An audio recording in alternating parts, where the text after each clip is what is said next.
Eh bien, écoutez, je dirais que ça s'est bien passé, mais ça n'a rien d'évident. J'avais dit oui à Pierre Ferracci, le président du groupe Alpha, quelques semaines avant, compte tenu du contexte. J'ignorais à ce moment-là que la crise sanitaire allait se profiler. Mais en même temps, ça nous a amené à prendre ensemble le passage des rênes et pour moi reprendre les rênes du groupe, un groupe que je connais bien parce que j'y suis restée une dizaine d'années et dans un contexte absolument exceptionnel, c'est-à-dire le fait qu'il n'y ait aucun salarié dans les bureaux et à la fois prendre ensemble toutes les décisions utiles, nécessaires, stratégiques, tactiques. Et puis à la fois, ce moment de recul ensemble nous a aussi été très très utile puisque c'est la meilleure façon d'avoir du temps pour construire les stratégies futures, comprendre les enjeux qui sont à l'œuvre dans le groupe. Bref, pour moi, reprendre pied dans un groupe d'une telle dimension était une occasion que j'ai mise à profit avec le Covid. Je dirais que d'ailleurs, souvent, les dirigeants et dans cette prise de fonction ont rarement ce temps-là qui leur est consacré, c'est-à-dire le temps de prendre du temps à l'échange et de prendre du temps à bâtir le cap stratégique qu'on va forger pour les années futures. C'est probablement là qu'on a d'ailleurs assez puissamment dessiné la façon de construire ensemble cette transmission et de la construire progressivement.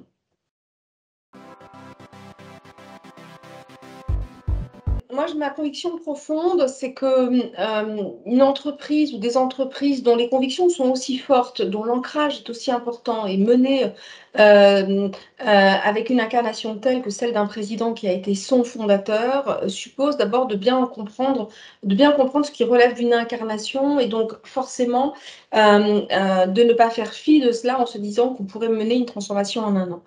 Enfin, le métier qui est celui du groupe Alpha, que ce soit celui de l'expertise, de l'audit, du conseil, de l'accompagnement aux directions, au CSE, aux salariés, au secteur du public, au secteur du privé, suppose de prendre le bon temps pour connaître l'ensemble des interlocuteurs du système client, des métiers, des préoccupations, des spécificités de chacune de nos activités sur des choses qui relèvent quand même d'un positionnement très original, très unique en France, qui est celui de travailler avec l'ensemble des parties prenantes, et donc forcément d'amener aussi le groupe vers un équilibre, vers un choix, vers une stratégie. Donc le faire en prenant ou en comprenant bien qu'il nous faut des temps longs, c'est aussi la meilleure façon de donner un cap qui permet aussi à tout un collectif autour de moi de construire et de m'accompagner pour construire la suite, et donc non pas uniquement une présidence, mais en même temps le bâti d'une gouvernance qui est là aujourd'hui, qui sera là demain,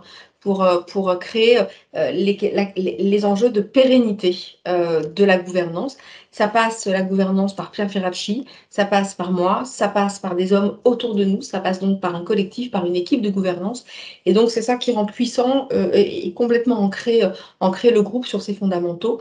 Et donc, en 4 ans, eh bien, ça se construit par étapes. Ça s'appelle un cheminement, un cadencement, étape par étape. Il y a le bloc qui concerne le cap stratégique. J'ai donc d'abord construit ma feuille de route. Cette feuille de route qui a été challengée avec le président, puis avec les associés du groupe, ce corps managérial qui est particulièrement attentif aux orientations qu'on donne. En même temps, c'est lui qui nous aide à piloter l'entreprise. Je l'ai challengé dans le cadre de remue-ménage avec l'ensemble des salariés. Et donc, ça a permis au cours de cette deuxième phase de confinement, de passer du temps à un grand projet collectif avec les salariés. On a été challengé, on a ici ou là amendé, mais on tient évidemment un cap pour les 4 ans. Et puis, étape par étape, chaque année, construit son modèle et la feuille de route, et un des morceaux de la feuille de route, avec beaucoup de chantiers très opérationnels par ailleurs qui accompagnent cette feuille de route. Bon, d'abord, le groupe Alpha accompagne depuis très très longtemps. C'est l'histoire même de Sodi que d'accompagner les salariés en situation de transition, de reconversion professionnelle. C'est une aventure qui a commencé il y a 40 ans avec les pôles de reconversion de la sidérurgie française. Et donc, évidemment, quand on est dans le groupe Alpha, on est toujours très attentif à ce qui se passe sur les territoires, sur les incidences liées aux impacts en proximité avec les restructurations ou évidemment les enjeux de développement des compétences pour les individus, pour les salariés, pour construire un devenir qui soit tout à fait concret. Et donc, moi, j'ai tiré ces enseignements, notamment de la crise de 2008, puisque j'étais aux manettes d'une des sociétés du groupe. J'étais déjà directrice générale de Sodi, donc cet ensemble devenu Sémaphore aujourd'hui, secteur public et privé. Et à l'époque, évidemment, tirant les enseignements de tout ça, je voyais bien le déficit de moyens et la difficulté, la complexité à pouvoir rendre l'intention, c'est-à-dire celle de donner les moyens au développement des compétences en situation pleinement concrète pour les individus. Et donc, cet écart constaté m'a amené à co-rédiger un rapport avec l'Institut Montaigne. Ce n'était pas l'Institut de l'entreprise à ce moment-là, c'était l'Institut Montaigne qui avait pour vocation de construire la réforme de la formation professionnelle autour du modèle d'un investissement dans les compétences important et la monétisation d'un système de formation qui s'appelait le capital emploi formation, le capital qui allait devenir donc sous son nom ensuite, sous le mandat d'Emmanuel Macron, le compte personnel de formation. Donc, je suis devenue haut commissaire appelée à ces fonctions après avoir fait ces travaux et parce que c'est aussi quelque chose qui a été pleinement embrassé par l'exécutif en place. Donc Muriel Pénicaud m'a demandé de la rejoindre dans ce contexte. Et j'ai bâti donc la construction et la stratégie du plan d'investissement dans les compétences, 15 milliards d'investissement, et tout le bâti de la construction du CPF, avec des points de force, avec des points de déséquilibre qui restent en suspens. Pour moi, il y a encore des occasions qui ont été manquées. Ça a été probablement un des points d'ailleurs de désaccord sur la suite. Aujourd'hui, le regard que je porte, c'est que on va dire que les fondamentaux, le bâti est fait dans le construit. Il reste désormais à lui donner un ciblage, notamment pour le compte personnel de formation, qui nourrit trop de compétences de bas de CV, dit autrement, et non pas des reconversions puissantes telles que l'intention a été posée. Par contre, le choc culturel est fait, c'est-à-dire que le fait d'avoir donné aux Français le fait de s'emparer individuellement et de se consacrer à eux quelques minutes en se disant la formation continue, elle est possible pour moi. Ça, c'est un pari gagné. Maintenant qu'on a franchi cette première étape, il nous faut franchir la deuxième, c'est-à-dire rapprocher le CPF de l'entreprise, le rendre congruent avec son plan de développement des compétences, faire en sorte que ce sujet soit un élément de la négociation avec les entreprises, donc l'inscrire comme un temps nécessaire au sein des CSE de façon à co-construire un plan de développement des compétences qui soit beaucoup plus ciblé et du coup qui puisse profiter évidemment d'un système qui est tout à fait possible entre le CPF et le plan de développement des compétences. Donc en clair, il faut rapprocher la formation de l'entreprise, la ramener à l'essentiel. On avait des urgences dans le mandat précédent, c'était de créer les conditions pour accompagner et former 2 millions de personnes les moins qualifiées, les plus éloignées de l'emploi. C'est un gros morceau de l'opération qui a été fait, qui a été rondement mené par ceux qui ont d'ailleurs exécuté en aval. D'ailleurs, c'est une des dirigeantes aussi du groupe Alpha, Karine Seller, qui a pris la suite au commissariat, qui mène avec brio ce travail en pleine continuité. Bon, bah, désormais, il faut passer cela dans une généralisation, démocratisation, de façon beaucoup plus puissante pour que les TPE, les PME notamment, s'en emparent réellement. C'est probablement là que le nœud gordien persiste. Ça n'a pas été un exercice facile, plutôt je dirais, parce que ça a supposé pour chacun de prendre le temps de se réinventer dans un moment qui était sous contrainte. Et à la fois, la contrainte, on le sait bien, tous les dirigeants le savent bien, c'est la meilleure façon de rebattre les cartes et de tenter, tant que faire se peut, de gérer les conditions de l'incertitude face à laquelle on était exposé, en même temps de devoir repenser les organisations. Au sortir de la crise, on savait qu'on ne pourrait pas faire avec les mêmes recettes que par le passé. En même temps, il ne faut pas non plus se raconter d'histoire. Se réinventer et recréer du lien social dans l'entreprise, ça suppose d'ores et déjà de poser le bon diagnostic et de le partager très tôt avec ses salariés. Nous, la méthode qu'on a choisie, c'est de parler souvent et de poser très vite le débat sur le temps de travail et le télétravail. Dès le mois d'octobre 2020, nous avons attaqué ce sujet de plein fouet en se disant qu'on allait le traiter officiellement avec un dialogue avec les salariés qui allait passer aussi par des Teams vidéo. Avec 900 collaborateurs, on a créé et généré les conditions du débat, des remue-ménages sur ces questions. Tournant autour du rapport au travail. Et le fait d'avoir utilisé toutes les phases de confinement pour réinventer la question du rapport au travail, ça supposait de poser un bon diagnostic sur la façon dont on allait gérer les clients. Alors, c'est très différent selon que vous êtes col bleu ou col blanc. Nous, on est col blanc et on est tourné autour du conseil, donc ça suppose des constructions d'ingénierie en même temps que le besoin d'être proche de tout notre système client sur le terrain. Et donc, supposer que le travail allait se faire en chambre, à distance, sans créer les conditions de l'ingénierie était une façon de construire l'extinction de notre métier. Donc, ça a supposé donc finalement une émulation très très forte avec l'ensemble du collectif et à la fois de se dire quels étaient les univers sur lesquels on allait poser une organisation nouvelle. Et ceux pour lesquels il fallait maintenir un modèle tel que par le passé en créant les conditions d'un aménagement. En tout état de cause, pour réussir ça, ça ne passe que par le dialogue. Pour réussir ça, ça ne passe que par la quête d'une négociation, aussi difficile soit-elle. On a mené, nous, au cours de cette période, 5 négociations, c'est-à-dire toutes les entreprises sont passées par un accord du temps de travail et du télétravail. C'était pas simple parce qu'on a révisé notre accord du temps de travail dans le groupe qui était vieux d'un quart de siècle. Donc, ça n'avait rien d'évident que de mener un tel défi au cours d'une telle crise, mais en même temps, ça nous a permis d'être plus forts pour être prêts au sortir de la crise.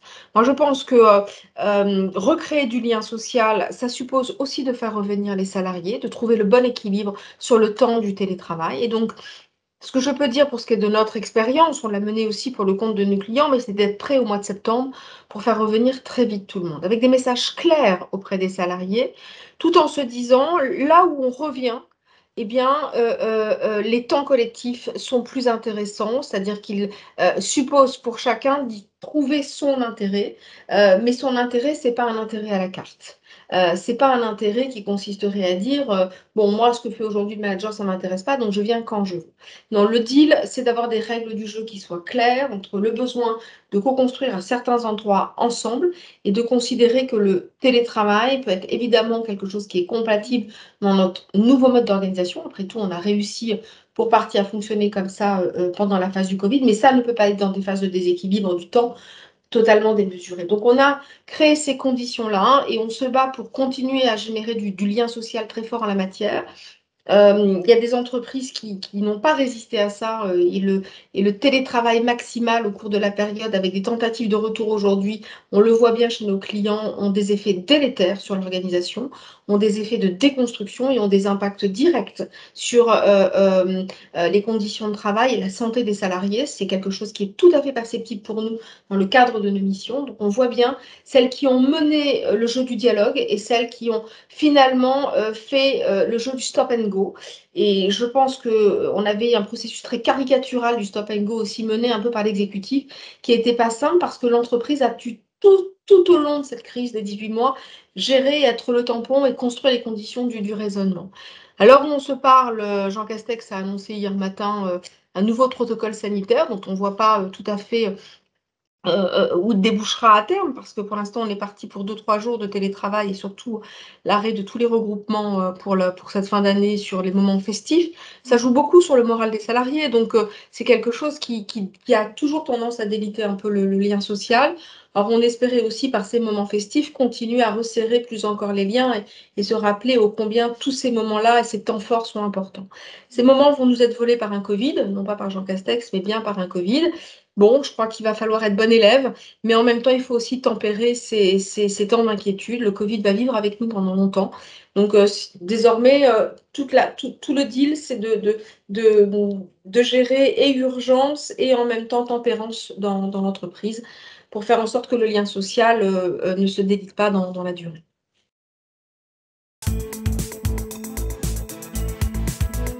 Elle l'a transformé durablement, je dirais non. Elle l'a réanimé pour partie.